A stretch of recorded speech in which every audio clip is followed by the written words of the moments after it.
ਹਾਂਜੀ, ਅੱਜ ਅਸੀਂ ਜੁੜੇ ਹਾਂ ਪਿੰਡ ਦੌਲਤਪੁਰਾ ਦਾ ਇਤਿਹਾਸ ਜਾਣਨ ਦੇ ਲਈ ਸਰਦਾਰ ਅੰਗਰੇਜ਼ ਸਿੰਘ ਜੀ ਐਡਵੋਕੇਟ ਦੇ ਨਾਲ। ਇਹ ਸਾਨੂੰ ਪਿੰਡ ਦੌਲਤਪੁਰਾ ਦਾ ਇਤਿਹਾਸ ਬਾਰੇ ਚਾਨਣਾ ਪਾਉਣਗੇ ਅਤੇ ਵੱਖ-ਵੱਖ ਤੱਥਾਂ ਬਾਰੇ ਆਪਣੀ ਜਿਹੜੀ ਆ ਖੋਜ ਆ ਉਸ ਦੇ ਰਾਹੀਂ ਜਿਹੜੀ ਜਾਣਕਾਰੀ ਹਾਸਲ ਕੀਤੀ ਆ ਉਹ ਸਾਡੇ ਨਾਲ ਸਾਂਝੀ ਕਰਨਗੇ। ਹਾਂਜੀ, ਸਵਾਗਤ ਹੈ ਜੀ ਤੁਹਾਡਾ ਸਰਦਾਰ ਅੰਗਰੇਜ਼ ਸਿੰਘ ਜੀ ਐਡਵੋਕੇਟ। ਸਤਿ ਸ਼੍ਰੀ ਅਕਾਲ ਜੀ। ਸਤਿ ਸ਼੍ਰੀ ਅਕਾਲ ਜੀ। ਸਭ ਤੋਂ ਪਹਿਲਾਂ ਜੀ ਪ੍ਰਸ਼ਨ ਹੈਗਾ ਤੁਹਾਡੇ ਲਈ ਕਿ ਜਿਹੜਾ ਪਿਛੋਕੜ ਆ ਜਾਂ ਇਤਿਹਾਸ ਆ ਉਹਦੇ ਨਾਲ ਆਪਣੀ ਜਿਹੜੀ ਨੌਜਵਾਨ ਪੀੜ੍ਹੀ ਨੂੰ, ਅਜੋਕੀ ਪੀੜ੍ਹੀ ਨੂੰ ਜੁੜਨਾ ਕਿੰਨਾ ਕੁ ਜ਼ਰੂਰੀ ਹੈ? ਸਭ ਤੋਂ ਪਹਿਲਾਂ ਵਾਹਿਗੁਰੂ ਜੀ ਕਾ ਖਾਲਸਾ, ਵਾਹਿਗੁਰੂ ਜੀ ਕੀ ਫਤਿਹ।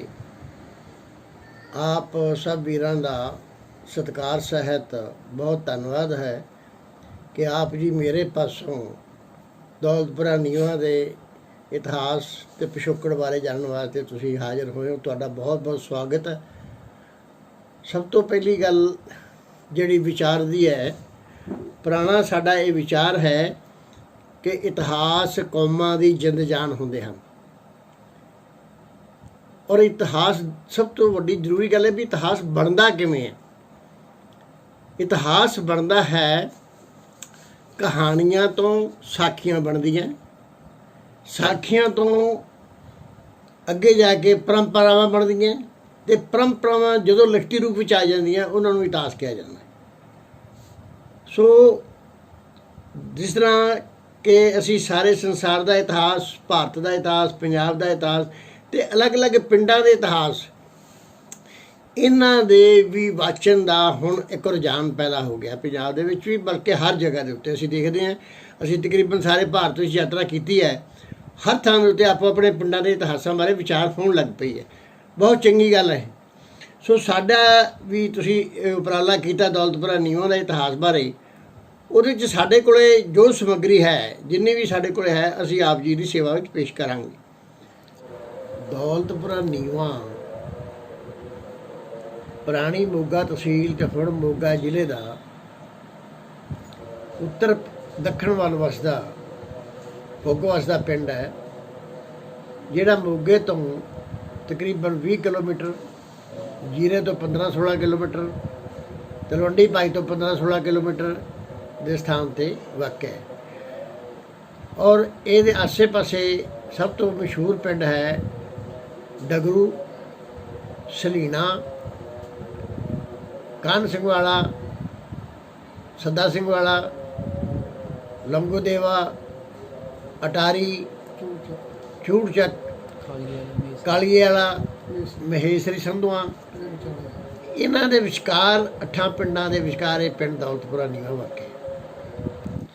ਸਾਡੇ ਜਿਹੜਾ ਪਿੰਡ ਦਾ ਇਤਿਹਾਸ ਹੈ ਕਿ ਸਾਡਾ ਪਿੰਡ ਕਦੋਂ ਵੱਜਾ ਦੌਲਤਪੁਰਾ, ਕਿੱਥੋਂ ਹੋਂਦ ਵਿੱਚ ਆਇਆ। ਹੁਣ ਜੇ ਅਸੀਂ 15ਵੀਂ-16ਵੀਂ ਸਦੀ ਦੇਖੀਏ, ਭਾਵ ਕਿ ਗੁਰੂ ਨਾਨਕ ਸੱਚੇ ਪਾਤਸ਼ਾਹ ਦੇ ਟਾਈਮ ਤੋਂ ਲੈ ਕੇ ਗੁਰੂ ਹਰਗੋਬਿੰਦ ਸਾਹਿਬ ਦਾ ਸਮਾਂ ਦੇਖੀਏ, ਤਾਂ ਇਸ ਪਿੰਡ ਦੀ ਕੋਈ ਹੋਂਦ ਨਹੀਂ ਸੀ। ਜੀਰੇ ਤੋਂ ਸਨੇਰ, ਸਨੇਰਾਂ ਤੋਂ ਸਲੀਣਾ ਅਤੇ ਸਲੀਣੇ ਤੋਂ ਡਗਰੂ, ਵਾਹਿਗੁਰੂ ਡਗਰੂ ਅਤੇ ਡਗਰੂ ਤੋਂ ਗਡਰੋਲੀ, ਇਹਦੇ ਵਿਚਕਾਰ ਕੋਈ ਪਿੰਡ ਨਹੀਂ ਸੀ ਹੁੰਦਾ। ਇਸੇ ਤਰ੍ਹਾਂ ਹੀ ਸਾਡਾ ਪਿੰਡ ਦੌਲਤਪੁਰਾ ਨੀਵਾਂ ਸੀ। ਦੌਲਤਪੁਰਾ ਨੀਵਾਂ ਅਸਲ ਦੇ ਵਿੱਚ ਜਿਹੜੀ ਸਾਡੇ ਸਾਹਮਣੇ ਇਤਿਹਾਸ ਦੀ ਗੱਲ ਆਉਂਦੀ ਹੈ, ਉਹ ਆਉਂਦੀ ਹੈ ਕਿ ਦੌਲਤਪੁਰਾ ਨੀਵੇਂ ਨੂੰ ਜਿਹੜਾ ਸੀ 1887 ਦਾ ਜਿਹੜਾ ਬੰਦੋਬਸਤ ਹੈ ਪੰਜਾਬ ਦਾ, ਪੰਜਾਬ ਲੈਂਡ ਰੈਵਨਿਊ ਐਕਟ 1887 'ਚ ਬਣਿਆ। ਉਦੋਂ ਪੰਜਾਬ ਦਾ ਸਾਰਾ ਬੰਦੋਬਸਤ ਅੰਗਰੇਜ਼ਾਂ ਨੇ ਕਰਾਇਆ ਸੀ। ਉਹਦੇ ਵਿੱਚ ਲਿਖਿਆ ਹੋਇਆ ਇਹ ਮਿਲਦਾ ਵੀ 400 ਸਾਲ ਪਹਿਲਾਂ, ਅੱਜ ਤੋਂ 400 ਸਾਲ ਪਹਿਲਾਂ ਇਹ ਪਿੰਡ ਦੌਲਤ ਖਾਂ ਨੇ ਵਸਾਇਆ ਸੀ। ਹੁਣ ਦੌਲਤ ਖਾਂ ਕੌਣ ਸੀ? ਇਹ ਮੰਝ ਜਾਤ ਦਾ ਮੁਸਲਮਾਨ ਸੀ। ਔਰ ਕੁਝ ਇਤਿਹਾਸਕਾਰ ਇਹ ਵੀ ਦੱਸਦੇ ਆ ਵੀ ਇਹ ਜਿਹੜਾ ਈਸੇ ਖਾਂ ਸੀਗਾ, ਕੋਟ ਈਸੇ ਖਾਂ ਵਾਲਾ, ਉਹ ਕੋਟ ਈਸੇ ਖਾਂ ਦਾ ਇਹ ਚਾਚਾ ਸੀ ਜਾਂ ਚਾਚੇ ਦਾ ਪੁੱਤ ਸੀ। ਇਹਨਾਂ ਦੀ ਆਪਸ ਵਿੱਚ ਰਿਸ਼ਤੇਦਾਰੀ ਸੀ। ਇਹ ਉਹੀ ਈਸੇ ਖਾਂ ਹੈ ਜਿਹੜਾ ਚਮਕੌਰ ਦੀ ਜੰਗ ਵਿੱਚ ਗੁਰੂ ਗੋਬਿੰਦ ਸਿੰਘ ਜੀ ਮਹਾਰਾਜ ਦੇ ਨਾਲ ਲੜਿਆ। ਉਹੀ ਈਸੇ ਖਾਂ ਹੈ ਜਿਸ ਨੇ ਅੱਗੇ ਜਾ ਕੇ ਬਹਾਦਰ ਸ਼ਾਹ ਦੀ ਜੰਗ ਵਿੱਚ ਇਹ ਕਲੇਮ ਕੀਤਾ ਵੀ ਬਹਾਦਰ ਸ਼ਾਹ ਦਾ ਜਿਹੜਾ ਛੋਟਾ ਭਰਾ ਆਜ਼ਮ ਹੈ, ਉਹ ਮੇਰੇ ਤੀਰ ਦੇ ਨਾਲ ਮਰਿਆ, ਜਦ ਕਿ ਉਹ ਮਰਿਆ ਸੀ ਗੁਰੂ ਗੋਬਿੰਦ ਸਿੰਘ ਦੇ ਤੀਰ ਨਾਲ। ਇਹ ਉਹ ਈਸੇ ਖਾਂ ਹੈ। ਤਾਂ ਇਹਦਾ ਭਰਾ ਸੀ ਜਾਂ ਚਾਚੇ ਦਾ ਮੁੰਡਾ ਸੀ ਜਾਂ ਚਾਚਾ ਸੀ, ਦੌਲਤ ਖਾਂ ਮੰਝ ਸੀ ਜਿਸ ਨੇ ਇਹ ਪਿੰਡ ਵਸਾਇਆ। ਉਸ ਤੋਂ ਬਾਅਦ ਸਮੇਂ ਦੇ ਨਾਲ ਜਦੋਂ ਸਿੱਖ ਰਾਜ ਆਇਆ, ਮਹਾਰਾਜਾ ਰਣਜੀਤ ਸਿੰਘ ਨੇ ਮਿਸਲਾਂ ਤੋਂ ਬਾਅਦ ਸਿੱਖ ਰਾਜ ਨੂੰ ਇਕੱਠਾ ਕੀਤਾ, ਤਾਂ ਉਸ ਟਾਈਮ ਦੇ ਉੱਤੇ ਇੱਥੇ ਆ ਕੇ ਸਿੱਖਾਂ ਨੇ ਮਿਸਲਾਂ ਵੇਲੇ ਆਪੋ ਆਪਣੇ ਜਦੋਂ ਇਲਾਕੇ ਮੱਲੇ, ਤਾਂ ਇਹ ਦੌਲਤਪੁਰਾ ਵੀ ਸਿੱਖਾਂ ਨੇ ਮੱਲ ਲਿਆ। ਇੱਥੇ ਸਿੱਖਾਂ ਦਾ ਕਬਜ਼ਾ ਹੋ ਗਿਆ। ਪਹਿਲਾਂ ਇੱਕ ਦੱਸ ਦਈਏ ਤੁਹਾਨੂੰ ਵੀ, ਇਹ ਸਾਰੀ ਆਬਾਦੀ ਮੁਸਲਮਾਨਾਂ ਦੀ ਸੀ। ਜਦੋਂ ਇੱਥੇ ਸਿੱਖ ਆ ਗਏ, ਸਿੱਖਾਂ ਨੇ ਕਬਜ਼ਾ ਕਰ ਲਿਆ, ਤਾਂ ਹੌਲੀ ਹੌਲੀ ਆਬਾਦੀ ਸਿੱਖਾਂ ਦੀ ਹੋਣ ਲੱਗ ਗਈ। ਹੁਣ ਸਿੱਖਾਂ ਦੀ ਆਬਾਦੀ ਕਿਸ ਤਰ੍ਹਾਂ ਹੋਈ? ਸਿੱਖਾਂ ਦੇ ਵਿੱਚ ਜਦੋਂ ਵੀ ਕੋਈ ਪਿੰਡ ਵਸਾਇਆ ਜਾਂਦਾ ਸੀ ਮੁੜ ਤੋਂ, ਉਦੋਂ ਸਾਰੀਆਂ ਜਾਤਾਂ ਦੇ ਬੰਦਿਆਂ ਨੂੰ ਦੂਰੋਂ ਲਿਆ ਕੇ ਚੰਗੇ ਚੰਗੇ ਕਾਰੀਗਰਾਂ ਨੂੰ ਵਸਾਇਆ ਜਾਂਦਾ ਸੀ। ਉਹਨਾਂ ਨੂੰ ਜ਼ਮੀਨਾਂ ਦੇ ਲਾਲਚ ਦਿੱਤੇ ਜਾਂਦੇ ਸੀ, ਕੰਮਕਾਰ ਦੇ ਲਾਲਚ ਦਿੱਤੇ ਜਾਂਦੇ ਸੀ। ਉਹਨਾਂ ਦੀ ਵਜ੍ਹਾ ਕਰਕੇ ਉਹ ਲੋਕ ਇੱਥੇ ਆ ਜਾਂਦੇ ਸੀ। ਤਕਰੀਬਨ ਸਾਰੇ ਹੀ ਬੰਦੇ ਕੁਛ ਘਰਾਂ ਨੂੰ ਛੱਡ ਕੇ ਬਾਹਰੋਂ ਆਏ ਹੋਏ ਨੇ। ਕੋਈ ਕਿਸੇ ਪਿੰਡ ਤੋਂ ਆਇਆ, ਕੋਈ ਕਿਸੇ ਪਿੰਡ ਤੋਂ ਆਇਆ, ਜਿਵੇਂ ਜਿਵੇਂ ਵੀ, ਜਿਸ ਤਰ੍ਹਾਂ ਅਸੀਂ ਕਰ ਲਓ, ਅਸੀਂ ਆਪਦੀ ਗੱਲ ਕਰ ਲਈਏ, ਅਸੀਂ ਸੁਨਿਆਰੇ ਹਾਂ। ਅਸੀਂ ਜਿਹੜਾ ਸਾਡਾ ਪਿੱਛਾ ਹੈਗਾ, ਉਹ ਸਾਡਾ ਪਿੱਛਾ ਹੈਗਾ ਦਿਆਲਪੁਰਾ ਮਿਰਜੇ ਕਾ। ਇੱਥੇ ਪੁਰਾਣਿਆਂ ਬਜ਼ੁਰਗਾਂ ਨੇ ਸਾਡੇ ਵੱਡੇ ਬਾਬੇ ਨਰਾਇਣ ਸਿੰਘ ਨੂੰ ਇੱਥੇ ਲਿਆ ਕੇ ਵਸਾਇਆ ਸੀ, ਕਿਉਂਕਿ ਇੱਥੇ ਸੁਨਿਆਰਾ ਚਾਹੀਦਾ ਸੀ। ਇਸੇ ਤਰ੍ਹਾਂ ਲੋਹਾਰ ਤਖਾਣ ਚਾਹੀਦੇ ਸੀ, ਇਸੇ ਤਰ੍ਹਾਂ ਨਾਈ ਸਿੱਖ, ਮਹਿਰੇ ਸਿੱਖ ਚਾਹੀਦੇ ਸੀ। ਉਹ ਸਾਰੇ ਵਸਾਏ ਗਏ। ਉਹਨਾਂ ਨੇ ਆ ਕੇ ਇੱਥੇ ਵਸੋਂ ਕੀਤੀ ਅਤੇ ਉਹ ਪਿੰਡ ਦੇ ਮੂਲ ਨਿਵਾਸੀ ਬਣ ਗਏ। ਤਾਂ ਉਸ ਤੋਂ ਉਪਰੰਤ ਹੁਣ ਇਹ ਜਿਹੜਾ ਪਿੰਡ ਸੀਗਾ, ਹਰ ਪਿੰਡ ਦੇ ਵਿੱਚ ਆਪੋ ਆਪਣੇ ਪਿੰਡਾਂ ਦੀ ਚਾਰਦੀਵਾਰੀ ਹੋਇਆ ਕਰਦੀ ਸੀ ਪੁਰਾਣੇ ਸਮਿਆਂ ਦੇ ਵਿੱਚ। ਔਰ ਚਾਰਦੀਵਾਰੀ ਦੇ ਅੰਦਰ ਪਿੰਡ ਹੁੰਦਾ ਸੀ, ਔਰ ਉਹ ਚਾਰਦੀਵਾਰੀ ਦੇ ਉੱਤੇ 4 ਨੁੱਕਰਾਂ ਦੇ ਉੱਤੇ ਜਾਂ 6 ਨੁੱਕਰਾਂ ਉੱਤੇ ਜਿਹੋ ਜਿਹਾ ਪਿੰਡ ਹੋਵੇ ਉਹੋ ਜਿਹੇ ਬੁਰਜ ਬਣਾਏ ਜਾਂਦੇ ਸੀ। ਔਰ ਬੁਰਜ ਦੇ ਅੰਦਰ ਸਾਰਾ ਪਿੰਡ ਹੁੰਦਾ ਸੀ, ਅਤੇ ਰਾਤ ਨੂੰ ਪਿੰਡ ਦੇ ਦਰਵਾਜ਼ੇ ਬੰਦ ਹੋ ਜਾਂਦੇ ਸੀ। ਸ਼ਹਿਰਾਂ ਦੇ ਦਰਵਾਜ਼ੇ ਵੀ ਇਵੇਂ ਹੁੰਦੇ ਸੀ। ਪੁਰਾਣੇ ਸ਼ਹਿਰਾਂ ਨੂੰ ਅਸੀਂ ਦੇਖੀਏ ਨਾ, ਉਹਨਾਂ ਦੇ ਦਰਵਾਜ਼ੇ ਬੰਦ ਹੋ ਜਾਂਦੇ ਸੀ, ਤਾਂ ਕਿ ਜਿਹੜੀ ਆ ਕਿਸੇ ਬਾਹਰਲੇ ਹਮਲੇ ਤੋਂ ਜਿਹੜਾ ਪਿੰਡ ਵਾਲੇ ਮਹਿਫੂਜ਼ ਰਹਿਣ। ਗਲੀਆਂ ਭੀੜੀਆਂ ਬਣਾਈਆਂ ਜਾਂਦੀਆਂ ਸੀ, ਬੜੀ ਵੱਡੀ ਵਿਸ਼ੇਸ਼ਤਾ ਹੈ। ਗਲੀਆਂ ਭੀੜੀਆਂ ਬਣਾਈਆਂ ਜਾਂਦੀਆਂ ਸੀ। ਅੱਜ ਵੀ ਤੁਸੀਂ ਜੀਰੇ ਨੂੰ ਜਾ ਕੇ ਦੇਖੋਗੇ, ਜੀਰਾ ਸ਼ਹਿਰ, ਜੀਰਾ ਪੁਰਾਣਾ ਸ਼ਹਿਰ, ਧਰਮਕੋਟ ਪੁਰਾਣਾ ਸ਼ਹਿਰ, ਕੋਟੀ ਸਿੱਖਾ ਪੁਰਾਣਾ ਸ਼ਹਿਰ, ਇਹਨਾਂ ਦੀਆਂ ਗਲੀਆਂ ਬੜੀਆਂ ਭੀੜੀਆਂ, ਤਾਂ ਕਿ ਕੋਈ ਹਮਲਾਵਰ ਆਵੇ ਤਾਂ ਛੇਤੀ ਦੇ ਉਹ ਕਿਸੇ ਦੇ ਉੱਤੇ ਕਬਜ਼ਾ ਨਾ ਕਰ ਲਏ ਔਰ ਬਚ ਕੇ ਜਾ ਨਾ ਸਕੇ। ਸੋ ਇਹੋ ਜਿਹੀਆਂ ਸਕੀਮਾਂ ਨਾਲ ਪਿੰਡ ਬਣਾਏ ਜਾਂਦੇ ਸੀ, ਸ਼ਹਿਰ ਬਣੇ ਜਾਂਦੇ ਸੀ। ਸੋ ਦੌਲਤ ਖਾਂ ਮੰਝ ਨੇ ਪਿੰਡ ਵਸਾਇਆ। ਉਸ ਤੋਂ ਬਾਅਦ ਸਾਡੇ ਸਿੱਖ ਸਰਦਾਰ ਆ ਗਏ, ਉਹਨਾਂ ਨੇ ਵਸਾਇਆ।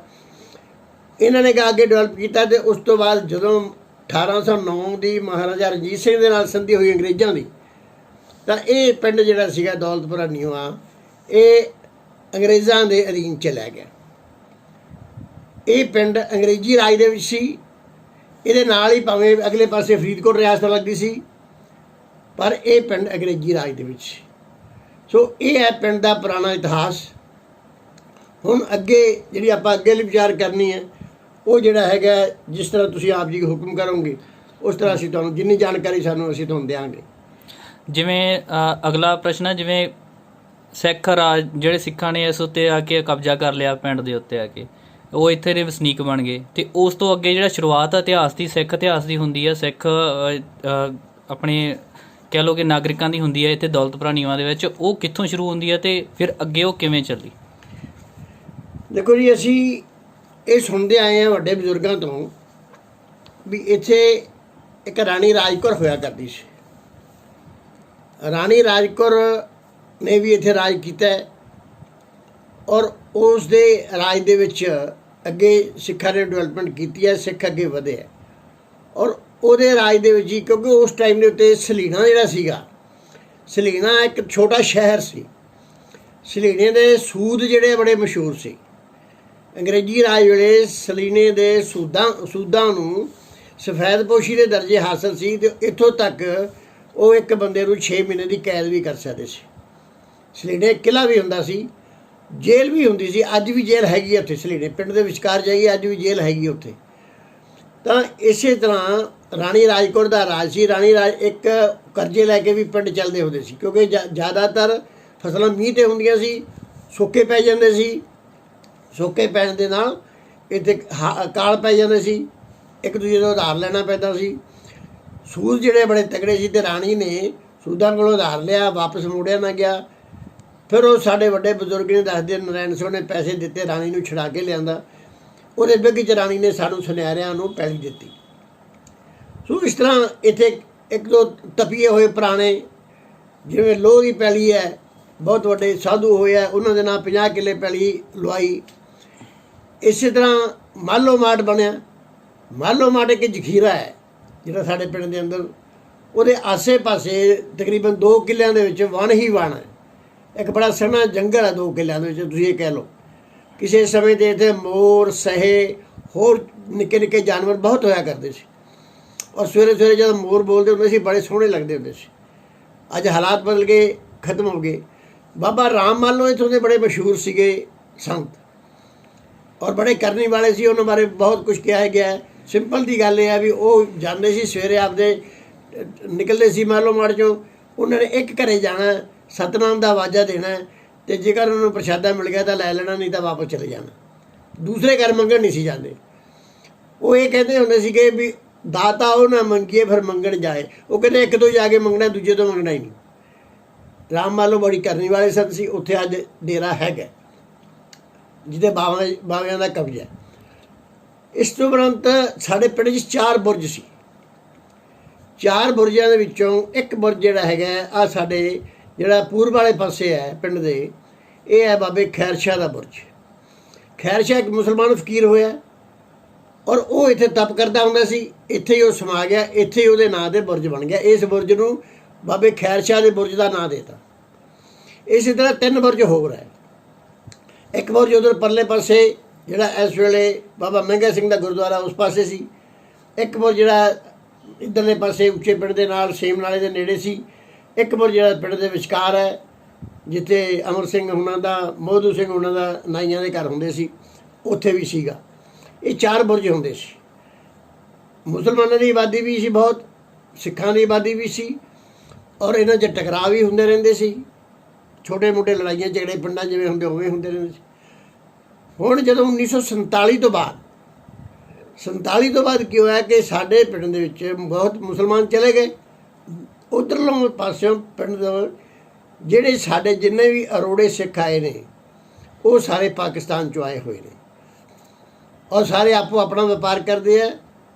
ਦੂਸਰੇ ਸਾਡੇ ਜਿਹੜੀ ਹੈ ਕਿਸਾਨ ਬਹੁ ਗਿਣਤੀ ਹੈ, ਜੱਟਾਂ ਦੀ ਵਸੋਂ ਹੈ, ਉਹ ਵਸੋਂ ਵੀ ਇਹਨਾਂ ਦੀਆਂ ਪਾਕਿਸਤਾਨ 'ਚ ਜ਼ਮੀਨਾਂ ਅਲਾਟ ਹੋਈਆਂ ਸੀ। ਔਰ ਪਾਕਿਸਤਾਨ ਤੋਂ ਜ਼ਮੀਨਾਂ ਨੂੰ ਛੱਡ ਕੇ ਸਭ ਤੋਂ ਪਹਿਲਾਂ ਇਹ ਬਾਘੇ ਪੁਰਾਣੇ ਆਏ। ਬਾਘੇ ਪੁਰਾਣੇ ਆ ਕੇ ਉੱਥੇ ਇਹਨਾਂ ਦੀ ਕੱਚੀ ਅਲਾਟਮੈਂਟ ਹੋਈ।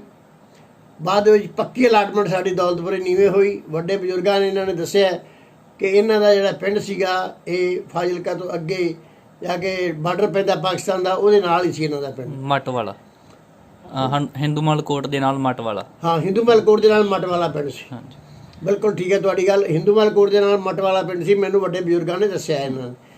ਤਾਂ ਇਸ ਤਰ੍ਹਾਂ ਕਰਕੇ ਫਿਰ ਉਹ ਅੱਜ ਵੀ ਇਹਨਾਂ ਨੂੰ ਅਸੀਂ ਬਾਘੇ ਵਾਲੀਏ ਕਹਿੰਦੇ। ਬਾਘੇ ਵਾਲੀਏ ਬਰਾੜ ਸਰਦਾਰ ਅਸੀਂ ਇਹ ਵੱਜਦੇ ਨੇ। ਸੋ ਇਸ ਤਰ੍ਹਾਂ ਕਰਕੇ ਸਾਡੇ ਪਿੰਡ ਦਾ ਹੌਲੀ ਹੌਲੀ ਡਿਵੈਲਪਮੈਂਟ ਹੋਈ।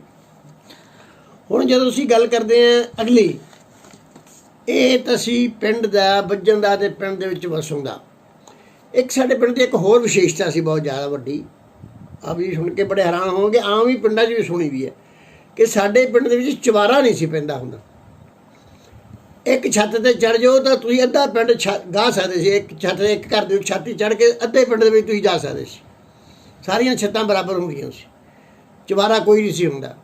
ਉਹਦਾ ਕਾਰਨ ਇਹ ਸੀ, ਸਾਡੀ ਪਿਛਲੀ ਪਰੰਪਰਾ ਦੇ ਮੁਤਾਬਕ, ਵੀ ਜਿਹੜਾ ਬੁਰਜ ਸਾਹਿਬ ਤੋਂ ਉੱਚਾ ਚੁਬਾਰਾ ਕੋਈ ਨਹੀਂ ਪਾਊਗਾ, 2 ਛੱਤਾਂ ਚੁਬਾਰਾ ਕੋਈ ਨਹੀਂ ਪਾਊਗਾ। 2 ਛੱਤਾਂ ਘਰ ਨਹੀਂ ਸੀ ਪੈਂਦਾ, ਉੱਚਾ ਬੁਰਜ ਤੋਂ ਚੁਬਾਰਾ, ਉੱਚਾ ਮਕਾਨ ਨਹੀਂ ਸੀ ਬਣਦਾ। ਇਹ ਪਰੰਪਰਾ ਸੀ। ਔਰ ਇਹ ਪਰੰਪਰਾ ਜਿਹੜੀ ਆ ਹੁਣ ਆ ਕੇ ਟੁੱਟੀ ਹੈ। ਜਦੋਂ ਜਿਹੜੀ ਸਾਡੀ ਲਾਲ ਲਕੀਰ ਤੋਂ ਬਾਹਰ ਆਬਾਦੀ ਹੋਣ ਲੱਗੀ ਹੈ, ਉਦੋਂ ਇਹ ਪਰੰਪਰਾ ਟੁੱਟੀ ਹੈ, ਔਰ ਬੁਰਜ ਜਿਹੜੇ ਆ ਉਹ ਖਤਮ ਹੋ ਗਏ। ਹੁਣ ਬੁਰਜ ਜਿਹੜਾ ਹੈ ਬਾਬਾ ਖੈਰ ਸ਼ਾਹ ਦਾ, ਉਹਦੇ ਥਾਂ 'ਤੇ ਗੁਰਦੁਆਰਾ ਬੁਰਜ ਸਾਹਿਬ ਅੱਜ ਸੁਭਾਇਮਾਨ ਹੈ, ਜਿਨ੍ਹਾਂ ਦਾ ਪ੍ਰਬੰਧ ਜਿਹੜਾ ਹੈ ਉਹ ਸੁਨਿਆਰੇ ਸਿੱਖਾਂ ਦੇ ਕੋਲ ਹੈ, ਕਿਉਂਕਿ ਉਹ ਹੀ ਸਾਰੇ ਘਰ ਨੇੜੇ ਨੇੜੇ ਆ, ਉਹਨਾਂ ਦੇ ਕੋਲ ਪ੍ਰਬੰਧ ਹੈ। ਸੋ ਇਸ ਤਰ੍ਹਾਂ ਕਰਕੇ ਹੁਣ ਜ਼ਿਆਦਾ ਦੇਖੀਏ ਸਾਡੇ 4-5 ਧਾਰਮਿਕ ਸਥਾਨ ਨੇ। ਬਾਬਾ ਰਾਮ ਮਾਲੋ ਸਭ ਤੋਂ ਪੁਰਾਣਾ ਹੈ, ਉਸ ਤੋਂ ਇਹ ਬਾਬਾ ਖੈਰ ਸ਼ਾਹ ਦਾ ਬੁਰਜ 2 ਨੰਬਰ 'ਤੇ ਹੈ। ਬਾਬਾ ਮਹਿੰਗਾ ਸਿੰਘ ਹੁੰਦੇ ਸੀ ਇੱਥੇ। ਬਾਬਾ ਮਹਿੰਗਾ ਸਿੰਘ ਬੜੇ ਭਜਨੀਕ ਸੰਤ ਸੀ ਔਰ ਉਹ ਹਮੇਸ਼ਾ ਹੀ ਜਲੇਬੀਆਂ ਦਾ ਲੰਗਰ ਲਾਇਆ ਕਰਦੇ ਸੀ ਸਾਲ ਬਾਅਦ। ਬਹੁਤ ਭਜਨੀਕ ਬੰਦੇ ਸੀ, ਜੋ ਵੀ ਆਖਦੇ ਸੀ ਪੂਰੀ ਹੋ ਜਾਂਦੀ ਸੀ। ਅੱਜ ਉਹਨਾਂ ਦੇ ਨਾਂ 'ਤੇ ਗੁਰਦੁਆਰਾ ਬਾਬਾ ਮਹਿੰਗਾ ਸਿੰਘ ਬਣਿਆ ਹੋਇਆ। ਸਾਡੇ ਪਿੰਡ ਦੇ ਇੱਕ ਡਾਕਟਰ ਪੂਰਨ ਸਿੰਘ ਜੀ ਹੁੰਦੇ ਸੀ, ਭਾਵੇਂ ਉਹ ਮਹਿਰੇ ਸਿੱਖ ਨਾਲ ਸੰਬੰਧ ਰੱਖਦੇ ਸੀ, ਪਰ ਬੜੀ ਅਗਲੀ ਚੀਜ਼ ਇਹ ਸੀ, ਅਗਲੇ ਦੱਸਾਂਗੇ ਉਹਨਾਂ ਬਾਰੇ। ਪਰ ਉਹਨਾਂ ਨੇ ਆਹ ਗੁਰਦੁਆਰਾ ਜਿਹੜਾ ਸਾਡਾ ਸਿੰਘ ਸਭਾ ਅੱਜ ਸਾਡੇ ਸੱਦਾ ਸਿੰਘ ਵਾਲੀ ਸੜਕ ਦੇ ਉੱਤੇ ਹੈ, ਇਹ ਗੁਰਦੁਆਰਾ ਦੀ ਨੀਂਹ ਉਹਨਾਂ ਨੇ ਰੱਖੀ। ਉਹਨਾਂ ਨੇ ਇਹ ਗੁਰਦੁਆਰੇ ਦੀ ਸ਼ੁਰੂਆਤ ਕੀਤੀ, ਸੇਵਾ ਸਾਰੇ ਪਿੰਡ ਨੇ ਕੀਤੀ। ਅੱਜ ਇੱਥੇ ਗੁਰਦੁਆਰਾ ਸਿੰਘ ਸਭਾ ਇੱਥੇ ਸਵਾਇਮਾਨ। ਇਸ ਤੋਂ ਅੱਗੇ ਜਾ ਕੇ ਅਸੀਂ ਦੇਖਦੇ ਹਾਂ ਕਿ ਜਿਹੜਾ ਇੱਕ ਗੁਰਦੁਆਰਾ ਸਾਡਾ ਜਿਹੜਾ ਭਾਈ ਜੀਵਨ ਸਿੰਘ ਹੋਣਾ ਦੀ ਜਿਹੜੀ ਸੰਤਾਨ ਨੇ ਮਜ਼੍ਹਬੀ ਸਿੱਖਾਂ ਦਾ, ਉਹਨਾਂ ਨੇ ਵੀ ਇੱਕ ਗੁਰਦੁਆਰਾ ਬਣਾਇਆ ਹੋਇਆ।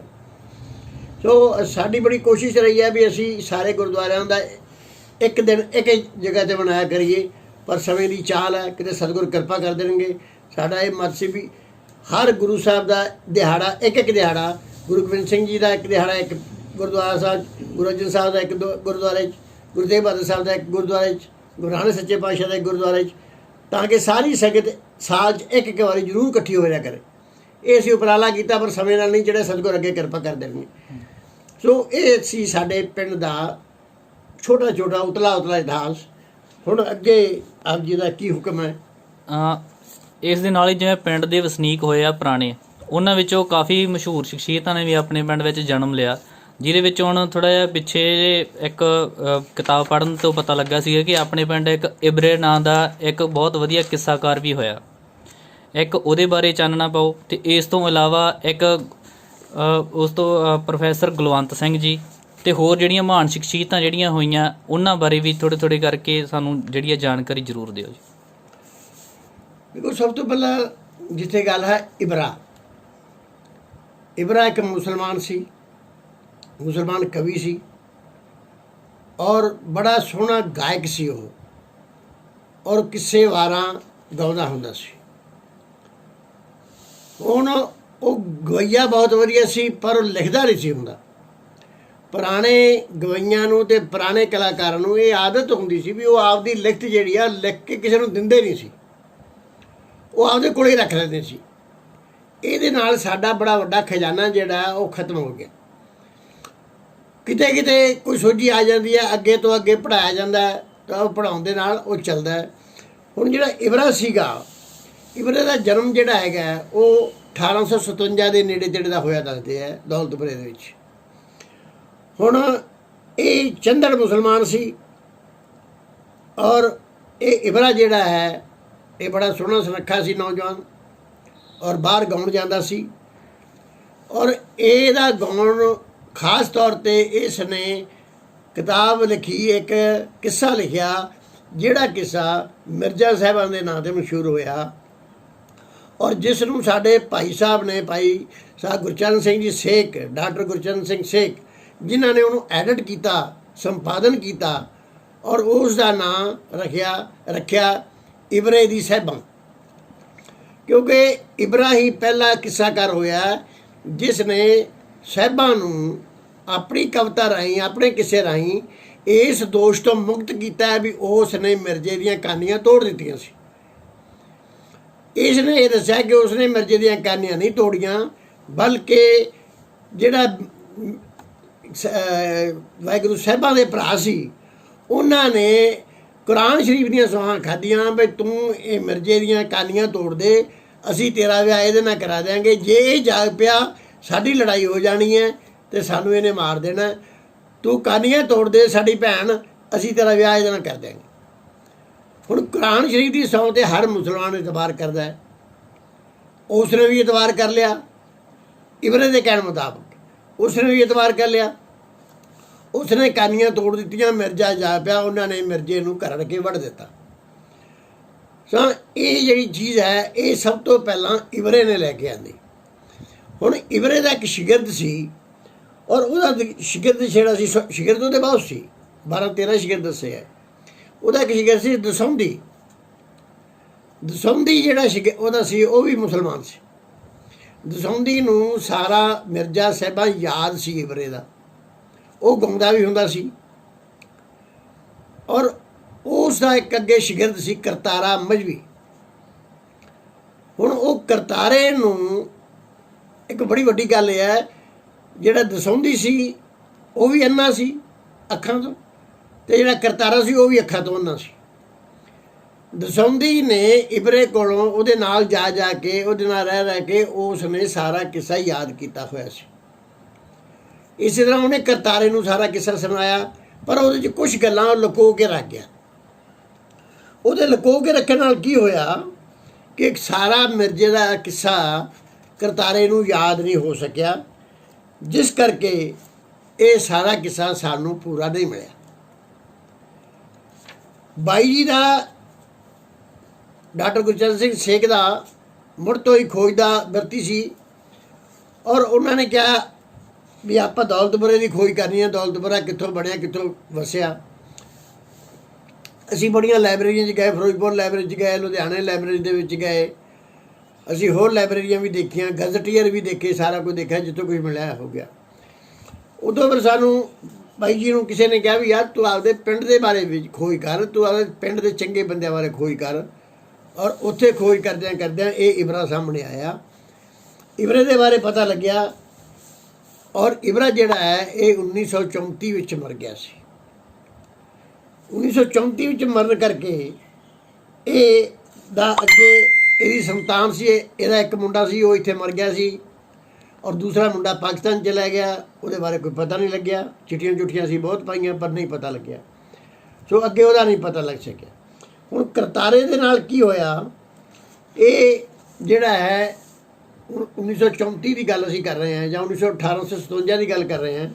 1860 ਈਸਵੀ ਦੇ ਵਿੱਚ ਸਾਡਾ ਸਕੂਲ ਦੌਲਤਪੁਰੇ ਨੀਵੇਂ ਪ੍ਰਾਇਮਰੀ ਸਕੂਲ ਬਣਿਆ। ਇਹ ਵੀ ਗੱਲ ਹੈ 1860 ਈਸਵੀ 'ਚ। ਅੱਛਾ ਜੀ। 1860 ਵਿੱਚ ਦੌਲਤਪੁਰੇ ਨੀਵੇਂ ਪ੍ਰਾਇਮਰੀ ਸਕੂਲ ਸਭ ਤੋਂ ਪਹਿਲਾਂ 8 ਪਿੰਡਾਂ 'ਚ ਬਣਿਆ, ਔਰ ਉਸ ਪ੍ਰਾਇਮਰੀ ਸਕੂਲ ਦਾ ਵੀ ਅਸੀਂ ਰਿਕਾਰਡ ਫਰੋਲਿਆ। ਉੱਥੇ ਇਬਰੇ ਦਾ ਨਾਂ ਕਿਤੇ ਵੀ ਦਾਖਲ ਨਹੀਂ ਮਿਲਦਾ। ਇਹਦਾ ਮਤਲਬ ਹੈ ਵੀ ਇਬਰਾ ਸਕੂਲ 'ਚ ਨਹੀਂ ਸੀ ਗਿਆ। ਉਸਨੇ ਆਪਦੇ ਉਸਤਾਦਾਂ ਦੇ ਕੋਲੋਂ ਹੀ ਸੁਣ ਕੇ ਕਿੱਸੇ ਯਾਦ ਕੀਤੇ ਸੀ ਅਤੇ ਆਪ ਵੀ ਲਿਖੇ ਸੀ। ਸੋ ਇਹਦੀ ਜਿਹੜੀ ਆ ਗਈ ਸਾਡੇ ਕੋਲੇ ਅੱਗੇ ਆਇਆ, ਸਾਡੇ ਕੋਲੇ ਆ ਗਏ ਕਰਤਾਰੇ ਤੋਂ। ਕਰਤਾਰੇ ਦਾ ਸਾਨੂੰ ਪਤਾ ਲੱਗਿਆ, ਸਾਡਾ ਇੱਕ ਤਾਇਆ ਜੀ ਹੁੰਦਾ ਸੀ ਬਲਵੰਤ ਸਿੰਘ ਹਲਵਾ ਕਹਿੰਦੇ ਸੀ ਅਸੀਂ ਉਹਨੂੰ। ਇੱਕ ਗਿਆਨੀ ਜਰਨੈਲ ਸਿੰਘ ਹੁੰਦੇ ਸੀ ਉੱਚੇ ਪਿੰਡ ਦੇ। ਬੋਗਾ ਸਿੰਘ ਸੀਗੇ ਆਪਣੇ ਜਿਹੜੇ ਸਾਹ ਕੁਲਵੰਤ ਸਿੰਘ ਜੀ ਦੇ ਪਿਤਾ ਜੀ। ਇਹਨਾਂ ਸਾਰਿਆਂ ਤੋਂ ਪਤਾ ਲੱਗਿਆ ਵੀ ਇੱਕ ਪੁਰਾਣਾ ਕਵੀ ਹੁੰਦਾ ਸੀ ਇਬਰਾ, ਤੇ ਇਬਰੇ ਤੋਂ ਅੱਗੇ ਚੱਲਿਆ ਸੀ ਦਸੌਂਧੀ, ਦਸੌਂਧੀ ਤੋਂ ਅੱਗੇ ਕਰਤਾਰਾ, ਤੇ ਕਰਤਾਰਾ ਮਜਬੀ ਆ। ਉਹਦੇ ਨਾਲ ਗੱਲ ਕਰ ਲਓ ਤੁਸੀਂ, ਤੁਹਾਨੂੰ ਬਹੁਤ ਕੁਝ ਮਿਲੂ। ਅਸੀਂ ਫਿਰ ਇਹ ਗੱਲ ਸਨ 1968 ਦੇ ਤਕਰੀਬ ਦੀ ਗੱਲ ਆ, ਅਤੇ ਬਾਈ ਜੀ ਨੇ ਕੀਤੀ ਹਿੰਮਤ। ਉਹਨਾਂ ਨੂੰ ਲਿਆਂਦਾ ਕਰਤਾਰੇ ਨੂੰ ਲਿਆ ਕੇ ਇੱਥੇ ਬੈਠਦੇ ਰਹੇ ਸਟੋਰ ਦੇ ਵਿੱਚ। ਔਰ ਉਹ ਮਜਬੀ ਸਿੱਖ ਸੀਗਾ, ਵਿਚਾਰੇ ਕੋਲ ਖਾਣ ਪੀਣ ਨੂੰ ਕੁਛ ਹੈ ਨਹੀਂ ਸੀ, ਅੱਗਾ ਪਿੱਛਾ ਕੋਈ ਨਹੀਂ ਸੀ। ਔਰ ਉਹਦੇ ਕੋਲੋਂ ਮਿਰਜ਼ਾ ਸੁਣੀ ਜਾਣਾ, ਅਤੇ ਫਿਰ ਮੁੜ ਕੇ ਪ੍ਰਸ਼ਾਦੇ ਛਕਾ ਕੇ ਉਹਨੂੰ ਘਰੇ ਛੱਡਿਆ ਆਉਣਾ। ਇੰਨਾ ਹੀ ਸਾਡਾ ਕੰਮ ਹੁੰਦਾ ਸੀ। ਸੋ ਹੌਲੀ ਹੌਲੀ ਇਹ ਲਿਖਦਿਆਂ ਮਿਰਜ਼ਾ ਦਾ ਕਿੱਸਾ ਜਿੰਨਾ ਵੀ ਸਾਨੂੰ ਮਿਲਿਆ ਉਹ ਅਸੀਂ ਲਿਆਂਦਾ ਇਬਰੇ ਦਾ। ਸਭ ਤੋਂ ਪਹਿਲਾਂ ਇਬਰਾ ਹੈ। ਇਬਰੇ ਤੋਂ ਬਾਅਦ ਸਾਡੇ ਕੋਲ ਸਾਡੇ ਬਹੁਤ ਵੱਡੇ ਵਿਦਵਾਨ ਸਰ ਗੁਲਵੰਤ ਸਿੰਘ ਜੀ ਆਉਂਦੇ ਨੇ, ਜਿਨ੍ਹਾਂ ਦਾ ਨਾਮ ਸਰਦਾਰ ਕੇਰ ਸਿੰਘ ਵੀ ਸੀ ਪਹਿਲਾਂ। ਇਬਰੇ ਦੀ ਸਾਹਿਬਾਂ ਕਿਤਾਬ ਆਹ ਹੈ ਜਿਹੜੀ ਬਾਈ ਜੀ ਦਾ ਲਿਖੀ ਹੋਈ ਹੈ, ਔਰ ਉਹਨਾਂ ਨੇ ਐਡਿਟ ਕੀਤੀ ਹੈ। ਤਾਂ ਬਾਈ ਜੀ ਨੇ ਇੱਕ ਕਿਤਾਬ ਐਡਿਟ ਕੀਤੀ, ਜੋਗੀ ਮਾਰੀਆ ਹਕੀਕਤ ਮਜਾਜ਼। ਇੱਕ ਕਿਤਾਬ ਵੀ ਇੱਕ ਕਿਸੇ ਨੂੰ ਐਡਿਟ ਕੀਤਾ, ਸੰਪਾਦਨ ਕੀਤਾ ਹੈ। ਇਹਦੇ ਵਿੱਚ ਗਿਆਨੀ ਗੁਲਵੰਤ ਸਿੰਘ ਜੀ ਦਾ ਇੱਕ ਕਿੱਸਾ, ਕਿਉਂਕਿ ਫਾਰਸੀ ਦੇ ਵਿੱਚ ਸੀ, ਗਿਆਨੀ ਗੁਲਵੰਤ ਸਿੰਘ ਜੀ ਨੇ ਇਸ ਨੂੰ ਲੈ ਕੇ ਆਂਦਾ ਉਰਦੂ ਭਾਸ਼ਾ 'ਚ। ਹੁਣ ਉਹਦੇ ਤੋਂ ਅੱਗੇ ਸਾਡੇ ਬਾਪੂ ਜੀ ਸਰਦਾਰ ਅਜੀਤ ਸਿੰਘ ਜੀ, ਉਹਨਾਂ ਨੇ ਇਹਨਾਂ ਨੂੰ ਬਾਈ ਜੀ ਨੂੰ ਲਿਖਾਇਆ ਕਿ ਉਰਦੂ ਤੋਂ ਅਰਬੀ ਤੋਂ ਉਹਨਾਂ ਨੇ ਇਸ ਦੀ ਪੰਜਾਬੀ ਬਣਾਈ, ਅਤੇ ਪੰਜਾਬੀ ਬਣਾ ਕੇ ਇੱਕ ਆਰਡਰ ਕੀਤਾ। ਇਹ ਖੈਰ ਵੱਖਰੀ ਗੱਲ ਹੈ। ਤਾਂ ਗਿਆਨੀ ਗੁਲਵੰਤ ਸਿੰਘ ਜੀ, ਪ੍ਰੋਫੈਸਰ ਗੁਲਵੰਤ ਸਿੰਘ ਜੀ, ਇਹ 14 ਭਾਸ਼ਾਵਾਂ ਦੇ ਮਾਹਰ ਸੀ। 14 ਭਾਸ਼ਾ ਇਹਨਾਂ ਨੂੰ ਆਉਂਦੀਆਂ ਸੀ। ਔਰ ਸਭ ਤੋਂ ਵੱਡੀ ਗੱਲ ਇਹ ਹੈ, ਪੰਜਾਬੀ ਯੂਨੀਵਰਸਿਟੀ ਦੇ ਅੰਦਰ ਇਹਨਾਂ ਦਾ ਨਾਮ ਪੁਰਾਣਾ ਨਾਂ ਕੇਰ ਸਿੰਘ ਸੀ। ਇਹ ਆਪਣੇ ਪਿੰਡ ਦੇ ਹਾਂ, ਇਹ ਆਪਣੇ ਪਿੰਡ ਦੌਲਤਪੁਰੇ ਨੀਵੇਂ ਦੇ ਸੀ। ਇਹਨਾਂ ਦਾ ਪੁਰਾਣਾ ਨਾਂ ਕੇਰ ਸਿੰਘ ਸੀ। ਬਾਅਦ ਵਿੱਚ ਇਹ ਇਤਿਹਾਸਕ ਨਾਂ ਇਹਨਾਂ ਦਾ ਜਿਹੜਾ ਆਦਾ ਆਇਆ ਉਹ ਗੁਲਵੰਤ ਸਿੰਘ ਆਇਆ। ਹੁਣ ਗੁਲਵੰਤ ਸਿੰਘ ਜੀ, ਇਹ ਪ੍ਰੋਫੈਸਰ ਗੁਲਵੰਤ ਸਿੰਘ, ਡਾਕਟਰ ਗੁਲਵੰਤ ਸਿੰਘ ਵੀ ਅਸੀਂ ਕਹਿੰਦੇ ਹਾਂ, ਇਹ ਇੱਕੋ ਸਮੇਂ ਤੇ ਪੰਜਾਬ ਯੂਨੀਵਰਸਿਟੀ ਵਿੱਚ 4 ਵਿਭਾਗਾਂ ਦੇ ਹੈੱਡ ਸੀ। ਅੱਛਾ। ਤੇ ਆਪਣੇ ਪਿੰਡ ਦੇ ਜਿਹੜੇ ਸੀ ਤੋਂ ਕੋਰੇ ਆ, ਨਹੀਂ ਪਤਾ ਉਹਨਾਂ ਨੂੰ। ਆਪਣੇ ਦੇਖੋ, ਆਪਣੇ ਪਿੰਡ ਦਾ ਇਸ ਤਰ੍ਹਾਂ ਹੈ ਕਿ ਹਰ ਬੰਦੇ ਨੂੰ ਇਤਿਹਾਸ ਦੀ ਸ਼ੌਕ ਨਹੀਂ ਹੁੰਦਾ, ਪੜ੍ਹਨ ਦਾ ਸ਼ੌਕ ਕਿ ਸਾਡਾ ਘਟਦਾ ਜਾਂਦਾ ਹੈ। ਔਰ ਸਭ ਤੋਂ ਵੱਡੀ ਗੱਲ ਹੈ ਵੀ ਅਸੀਂ ਆਪਦੇ ਵੱਡਿਆਂ ਦੇ ਬਾਰੇ ਗੱਲਾਂ ਵੀ ਨਹੀਂ ਕਰਦੇ। ਬੜੀ ਕੋਸ਼ਿਸ਼ ਕੀਤੀ ਹੈ ਵੀ ਇਹੋ ਜਿਹਾ ਕੁਛ ਕਰ ਲਈਏ, ਲੇਕਿਨ ਨਹੀਂ ਹੋਈਆਂ, ਸਾਡੇ ਕੋਲ ਕਾਮਯਾਬ ਅਸੀਂ ਨਹੀਂ ਹੋ ਸਕੇ।